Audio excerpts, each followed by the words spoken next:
Sa Quezon City, walang nagawa maging ang malalaking sasakyan sa bahang abot hanggang dibdib. Ang ilang residente naman sa Barangay Rojas District, kinailangan na ilikas dahil sa lampas taong baha. Nakatutok si Dante Perelio. Nalubog sa baha ang ilang bahagi ng Quezon City dahil sa walang patid na pag-ulang nararanasan mula pa kagabi. Sa Araneta Avenue, umapaw na ang creek na ito, kaya abot hanggang dibdib ang baha, kaya hindi na ito nadaanan ng mga motorista. Pero ang ilan, lakas loob na tinawid ang mataas na baha. Ang nagtangkang tumawid, tumirik tulad ng 10-wheel forward truck na ito. Ang ilang sasakyang nakaparada sa kalsada, halos bubong na lang ang kita. Sa Maria Clara Street, umabot din hanggang dibdib ang baha. Sa katabi nitong Atok Street, may isang truck din na di nakaligtas sa mataas na baha. Sa Biak na Bato Street, kinailangang magbangka matawid lang ang kalsada.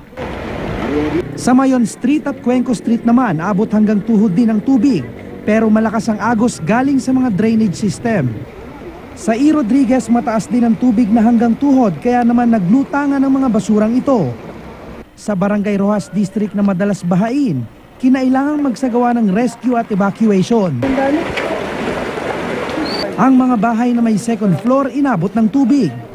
Umapaw kasi ang katabing ilog ng barangay. Di lang mga tao kundi maging mga alagang hayop tulad ng baboy na ito ang kinailangang ilikas. Mataas na po yung bahay. Nakakatakot po kasi yung bahay po namin. Tabing-tabi talaga ng ilog. Mataas na po mga hanggang bewang na po sa taas namin. Pagpas tao na po. Abot na yung second floor namin.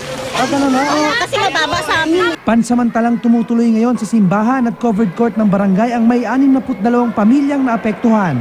Kanina po, nagbigay na po kami ng prophylaxis for tetanus. So, nabigyan sila ng tetanus toxoid injection at saka po ng doxycycline para naman sa anti-leptospirosis.